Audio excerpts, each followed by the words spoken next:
તો બેટ દ્વારકામાં ડિમોલેશનનો મુદ્દો હાઈકોર્ટ પહોંચ્યો છે। ડિમોલેશન સામે મુસ્લિમ જમાત ટ્રસ્ટની પણ હાઈકોર્ટમાં અરજી પેન્ડિંગ છતાં પણ ડિમોલેશન કેમ કરવામાં આવ્યું છે, અરજદારો દ્વારા આ સવાલ કરવામાં આવી રહ્યો છે। ત્યારે મામલાની તાત્કાલિક સુનાવણી કરવા માટે અરજદારની રજૂઆત કરવામાં આવી।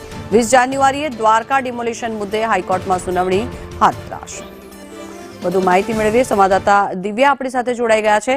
દિવ્યા, અનેક પ્રશ્નો અહીંયા ઉઠી રહ્યા છે, અરજદારો પણ અનેક પ્રશ્નો કરી રહ્યા છે, શું વિગત?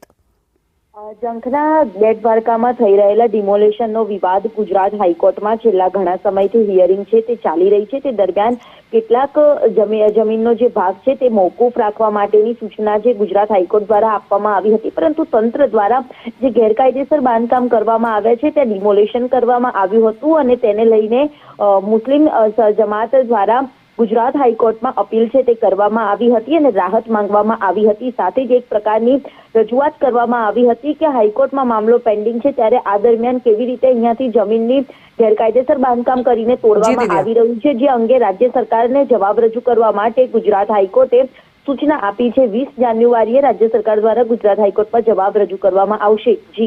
જી આભાર દિવ્યા સમગ્ર માહિતી બદલ।